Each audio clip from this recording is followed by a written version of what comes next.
Back again with another YouTube video. It's your boy Uriah G, and today we're gonna react to why every rap group fails. Let's get right to it. When Doug and Andre came to TurboTax, we navigated a turbulent... Back in the 80s and 90s, just about every rapper was in a group compared to being a solo artist. However, here in 2024, it's the complete opposite. When you think of a rap group, iconic names may come to mind, such as Wu-Tang Clan, A Tribe Called Quest, or NWA. Or perhaps you're thinking of more recent groups like Rae Sremmurd, YBN, Brockhampton, or the Migos. But despite their commercial success, why did every favorite rap groups? Wu-Tang Clan, that's my all-time. Favorite of this generation? Shoreline Mafia. single one of these rap groups eventually break apart? You know what I mean? We stand on real deal loyalty.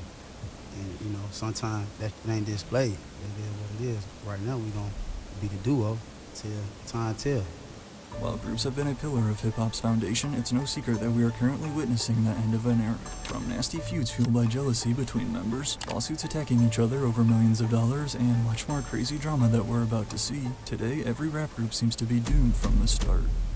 Well, that goes also with, you know, groups when it comes to pop, R&B, rap, rock.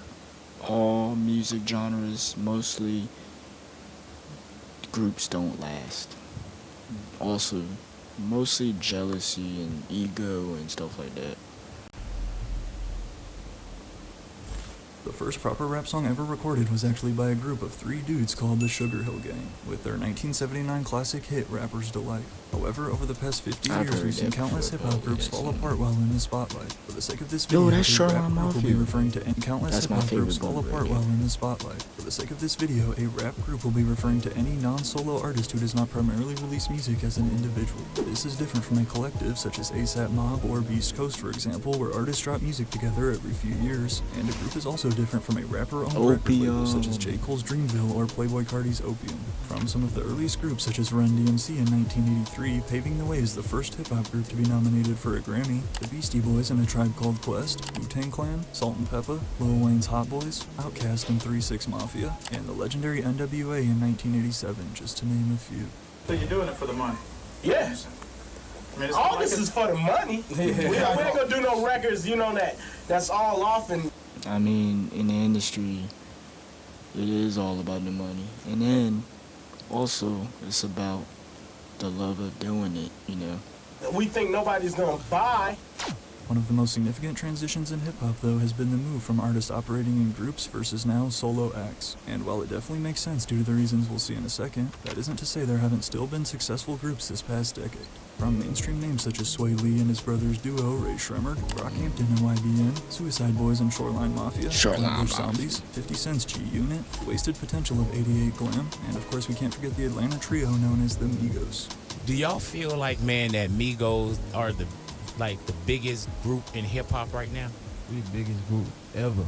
That way. Go ahead now. Got to be. However, despite the Migos claiming themselves as the biggest group ever, even they would eventually cut ties, joining almost every other rapper. I mean, you gotta think about it.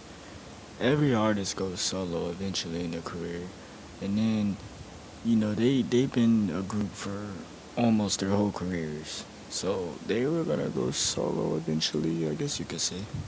Group in history, as very few are still together today. But before we see exactly what brought the Migos to a close, first I gotta tell you about this fun game I know for sure I'm not staying in a rap group for my whole career. I've been playing. Now, to be honest, you've probably seen this game advertised at big challenges around the 800 here to keep you with the thing or play any to play comp playing. Well, reach loves my link 100 find me but back in 2022 was not only unexpected, but also showed us all of the exact reasons these groups never last. How do y'all make sure y'all stay together as a team? Because usually this is around the time when we start seeing teams start dispersing a little bit, breaking up and beefing and bickering. It's real family right here. Blood. We've been through everything. The Migos credited family as what held them together, but just 3 years after this interview came their final project ever. As one of the last powerhouse rap groups remaining, although the 3 have never said what exactly led to their split prior to Takeoff's unfortunate passing, 2 major instances in 2017 were a huge factor. The biggest reason we see rap groups break up simply stems back to jealousy. What happens is, in the beginning stages and formation, as I was just explaining, of a group, everybody is humble and just excited to be there for the journey. However, as they start to find success, egos quickly develop. And in addition to egos, typically one artist will begin to outshine the others and become who fans recognize as the face of a group. Thus, this often It's always, which he's probably gonna explain to like rap groups with like the number one person that stands out the most. But he's not wrong. He made a good point that, you know, jealousy groups, you know, it's all good in the beginning, then when one starts getting all the attention, then, you know. results in resentment, leaving the other members bitter. To me, it's selfishness. Because you can't have a group like you had back in there because nobody wants to be that dude in the group. Everybody wants to be that dude in the group. And if you do get a group, they're only gonna last for the first project, and don't let it be successful because the ego's gonna kick in. They're gonna split. Take the former rap group YBN. After meeting each other playing GTA Online, the trio of YBN Namir, YBN Corday, and YBN Almighty J are another perfect example of why rap groups collapse. Your quote was, they left this YBN shit in the dirt.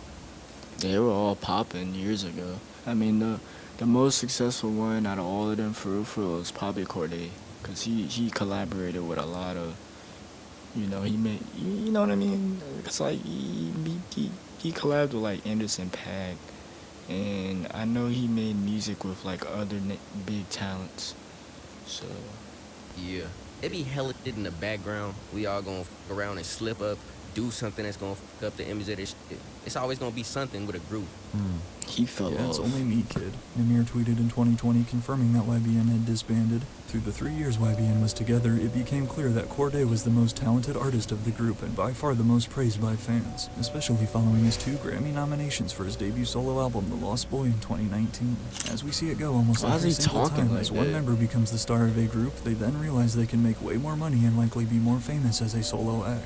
And since rappers honestly have the biggest egos, not only do they all want the spotlight to themselves, but they also want the bag to themselves. And of course the money is split up when you're in a group. However, along with egos growing with clout also grows an artist's feeling of independence, leading to then, when problems arise in the group, the ability for them to just leave and do their own My advice to you is just do things solely. Do it by yourself. thing. It wasn't a popular thing at the time. You know, I was getting killed online. And I got tough skin. Like, this is just what come with the game. You know, I don't be tripping off anything. I can't be talking to kids about ownership and all of this, you know, when we pushing this brand that we don't even own it.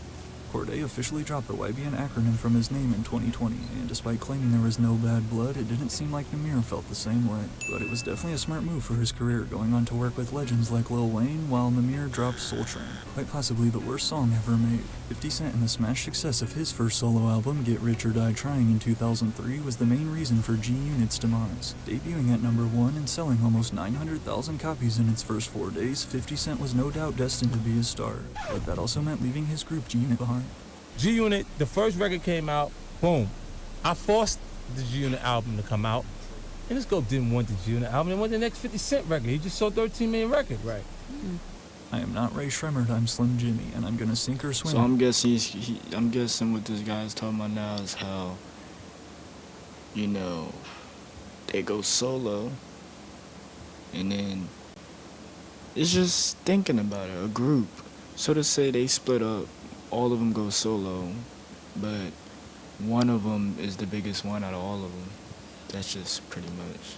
By myself, Slim Jimmy tweeted back in 2019, not Ray Shremmerd. Again, it was clear that one member, in this case Sway Lee, was the star and fan favorite of the group Ray Shremmerd. Pairing a little jealousy, allegations, and likely more that went down behind the scenes, the brothers would split for a 4-year hiatus following Shrem Life 3, which is important to note that Shrem 3 was a triple album with solo projects included from both rappers. Experimenting with solo albums while in a group is a risky move that really never seems to end well, which is why many fans point to what Offset did back in 2017 as the start of the Migos split. Oftentimes you don't have strong artists, and it's hard for all 3 members to be superstars in a group, said Quavo, eerily foreshadowing the Migos' future. Then with time, some of that shit falls off, and then soon they're gone. With their signature triplet flow, what made the Migos so great is that they all certain groups last, certain don't. It just complemented each other perfectly, and there was no clear star between the three. You could argue Quavo was the face of the group simply because he was often on the choruses of their early hits and the most vocal in the media. However, many fans feel that the Migos dropping solo albums was what initially Quavo always had the hook in the songs most of the time.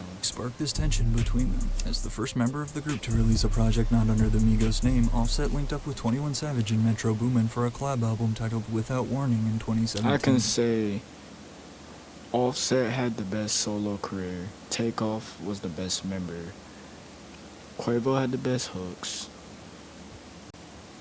Takeoff had the best flow. Offset had a good flow too. I'm not even gonna compare them. Then followed by Quavo's first album a year later featuring this terrible artwork, and then Offset's debut, Father of Four, and Takeoff's The Last Rocket. Your solo album, why was it time to kind of branch off from Migos? It's not even a branch off. It was just, we all just want to express ourselves on a full project. Dropping solo albums like this gives artists the chance to really showcase their talent and assures them they can succeed on their own if necessary. Not to mention artists get to see how much money they can make by themselves when their check isn't split three ways. Once members of a group become more popular in their own rights though, it also becomes significantly more difficult to not only tour as a group, but also work on music together and be as present as they once were. For this reason, we've seen multiple rappers break off from their group and have massive solo careers, such as Lil Wayne, whose Hot Boy Squad broke up in 2001, Jadakiss from The Lox, as well as Ice Cube and Dr. Dre from NWA. Like I said, all groups aren't gonna last forever. I mean, they're gonna always come back for another album or reunion or something. The Migos, Offset's 2017 album with 21 Savage, opened the door for his solo career, dropping just 3 days after he proposed to superstar Cardi B. The second move that fans speculate played a big part in the Migos' collapse. I really feel like this is the next best thing since Auto-Tune was created. Lyric Studio is a lyrical assistant. It makes up lyrical... I don't care.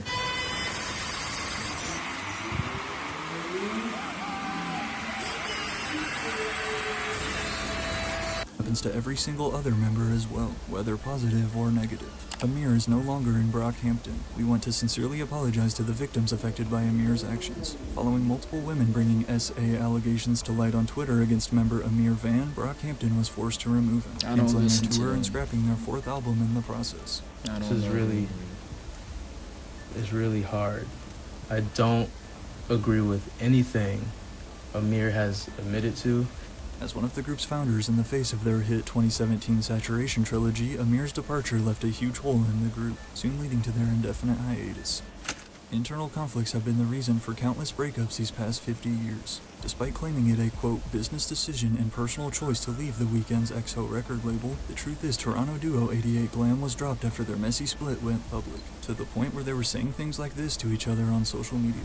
First of all, Derek Wise, he threatened to kill me off of music. All right, you want to threaten my life, right? When I make all your hooks, I'll never rock with that again.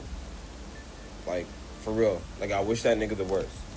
Beginning to crack into the mainstream with hits like Lil Boat and It's a Flex, and destined to blow up even more as opening acts on the Weeknd's After Hours tour, along with the announcement of their highly anticipated 2020 album, including mainstream features like DaBaby, Lil Durk, Nev, and Rich the Kid. None of this would ever happen though, as allegations between members Derek Wise and 88 Camino began to come out. These guys Personal disputes over their association with EXO in the Weeknd. 88 Glam would split on nasty terms, never to speak again.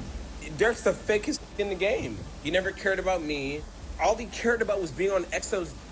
I'm like, Abel signed me. He didn't even give me a feature. Negotiate contracts with, as well as manage one artist compared to multiple. Rappers again have the biggest egos, and it's hard for them to stay on the same page with other rappers for a long period of time. However, while no bad allegations arose within the Migos, similar to 88 Glam, internal conflicts seemed to tear them apart.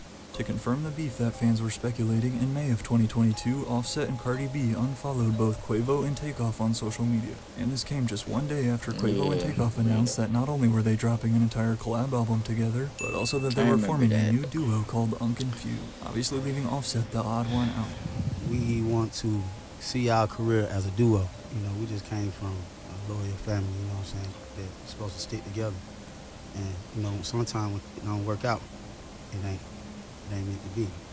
Egos and clout appear to have yet again split the once unbreakable trio apart. Combined with cheating rumors and probably more behind the scenes we don't know about, things would only get worse as just 2 months later, Offset filed a lawsuit against the Migos label Quality Control over ownership of his solo music. This issue of money and ownership. Do you think some of this stuff is like scripted though? Like some of these beefs and stuff? Ship is arguably just as big of a reason why these groups always end. There's more money in the solo play. Former NWA member Ice Cube said, the royalties don't go up for how That makes more sense. If you're, solely many members you have in the group. Only 1 year after the release of their legendary breakout album Straight Outta Compton in 1988, Ice Cube quit the group, claiming that their manager, Jerry Heller, and other members were denying him money. Having written almost half the lyrics on the album, Cube felt he wasn't seeing his fair share of royalties, and also felt that Eazy-E was getting more attention from their label, Interscope. So he left. It's time for us to put their head on the chopping blocks, take a swing with the axe. Financial. Well, yeah, cause like wasn't Eazy all part of like the manager they had? He was screwing everyone over too. Disagreements were also the main factor for the split of another legendary group, A Tribe Called Quest, in 1998. While signed under Jive Records, not only did they face issues with their label about royalties owed, but concern over the group's direction led to tension between both parties. Due to these creative differences and the fact that artists evolve and eventually get tired of working with the same people, combined with the always complex struggle to be both friends and business partners, today it's no secret that the era of groups dominating hip-hop is over. The truth is, though, nothing is meant to last forever, and rap groups are no exception. As time goes on, people and personalities change, and there's nothing wrong with wanting to switch things up. Groups tend to represent a moment. Alright, that was why every rap group fails. Tell me what you guys want to see next in the comments down below. Subscribe, like, comment, and yeah, Uriah out.